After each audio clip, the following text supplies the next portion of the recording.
Alright, we back. Look, I got Cory Sandhagen. He went random. It matched him to me all the way down to the shorts. I'm on the right side. But here's the thing. You have your weapons. You have your elbows, your knees, your 1-2s. You have feather step so you can stay at range.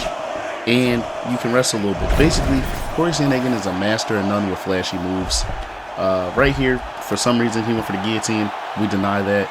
And then he's going to go for position, which is down. And anytime they go down in a guillotine, you can hold R2, L2, and flick the right stick down. And it turns into a Von Flue. So then you turn the Von Flue to an arm triangle. That makes it really strong to where they can't race it. Get a few denies off. And next thing you know, boom. You lock in a sub. The fight becomes much easier because Cory Sandhagen can do everything. He does everything good. Nothing more. Doesn't have knockout power in the hands. Doesn't just have knockout power in the feet. But he has 98 cardio, 97 or 98 cardio with good moves. So pick your shots, do the right things. You'll find your way to victory. And you can find multiple ways to victory. Standing or on the ground. So yeah, on to the next fight. You ready to fight? Ready. Good. Alright, so we got a Jan now. What do Jans like to do? Pressure. Jans like to pressure you. Your whole thing is trying to stay at range. But when people pressure you, you have to use knees and elbows or just hard counters like that. Now right there, I did not respect him. Once I pulled, I went rear uppercut to the body, lead, body hook. Right? And the reason I like that combo, it's been a good combo since like UFC 3. But the reason I like that with Cory Sandhagen is his lead body hook is like level 5. So use that a lot to get to people's body. Use your jabs, your crosses, but make sure when you have high level moves, you use your high level moves. They're high level for a reason.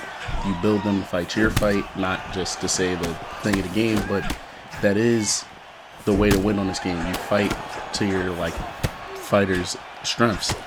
And Cory Sandhagen, really good at being at range. You have obliques, you have side kicks, you have spin drift as your main perk, right? So once you get them damaged, I like to spin to the body because it's much easier to land something to the body than to try and throw wheel kicks all the time. But look, he's been just look at the stamina. So the stamina's over. We controlling the stamina battle completely. We're controlling the range completely. And now it's to the point where a Jan can't box with a Sandhagen. Which, if you are ever using Jan, you should never get to this point. If you get to this point, you might as well just quit. The fight is over. Now he's just doing stuff. Again, lead body hook is the one that drops him. These are all your weapons. And then once you get here, I like to throw elbows like this. Not because it's spam, just because when you have them in a position and they're not moving, he has bone saw. Every elbow on bone saw counts. When you're in the clinch, when they step in and you land an elbow, every single one of those elbows counts towards bone saw. It's not just standing and striking or being in the pocket. It's every single one. Same thing with knees. If you get them and you start landing knees to the leg, same thing. But again, you have 99 switch stance, you have 97 cardio, you can kick well, you can punch well. So right here, now that he's just doing stuff and he's not paying attention to anything I'm throwing back to him, we can take our time, switch our stance, take the shot we want. You fake the jab, he steps in, boom, you land the lead elbow. So right here, easy pull, throw the cross. There's nothing he can do here. The fight is over. We're in full control, trying to get a spin drift off, land your little double knee. Couldn't land it. He started walking to his left side. I didn't know he had enough brain cells to do that. So I get clipped. And that's okay because at the end of the day, he still sucked. I can't pick my opponents. Sometimes you just get people like this that fight way too aggressive, and then once they do everything they want to do, they just start doing dumb stuff. I don't know. I don't do that. Most people I play with don't do that. But if you are that type of person, stop doing that. Do not get frustrated and then just start throwing random head kicks, random spinning kicks like you're just draining your stamina for no reason. That is a bad tactic. If you're going to be that frustrated, just quit the game.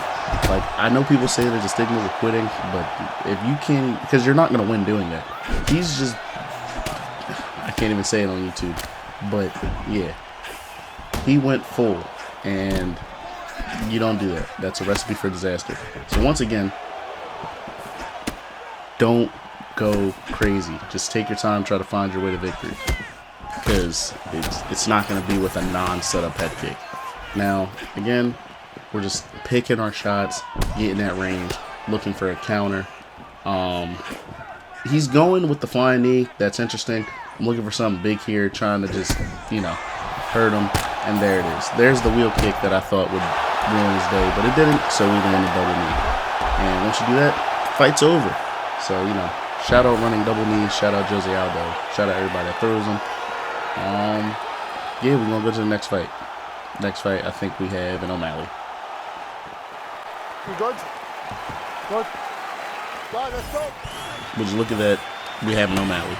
So, here, again, this guy was like, for some reason, this guy was like Div 17. I don't know how. So he tried to overwhelm me, but again, look at that. Like I said, when you do these, they count for bone saw. They give you flow state, so take your time. Even there, you throw the little elbows or knees from the clinch, boom, they count. Elbow on the break, they count. Look at me, I'm already halfway through my flow state, and I'm not even doing anything. He's spamming in the pocket with a long rangy striker. Bad. That's bad. Don't do that. Pull, uppercut, lead body hook, boom. You hitting 5-star moves with hard counters. Now you have a drop, you hit a little spin drift because, you know, he's going for big things. So throwing spinning kicks to the body will probably offset whatever move he's trying to load up. Again, so take your time, look for your shots again, you're winning. He tried to walk into the pocket, but since I had the range, throw a lead body roundhouse right on the liver. So, you know, that's really good. As soon as he throws that spinning wheel kick, the fight is over. At least in my mind, that's how I think about it. The fight is over because I'm like, he's just doing stuff. Once you see your opponent just doing stuff, the fight is over as long as you take your time and just pick your shots. So look at the stamina. Let's be real here. I have 97 cardio. Look at the stamina. We have 2.5 minutes in round 1, and he's about to be at 50%. This fight is over. There's no reason, body hook. There's no reason I should lose this fight. And take our time, find that lead elbow as he's trying to move. Boom. That's how you use Cory Sandhagen. Just play to your perks.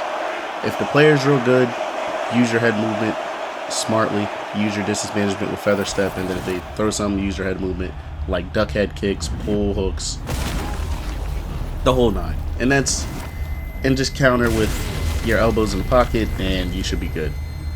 That being said, that's the end of the video. So, you know, like, share, subscribe.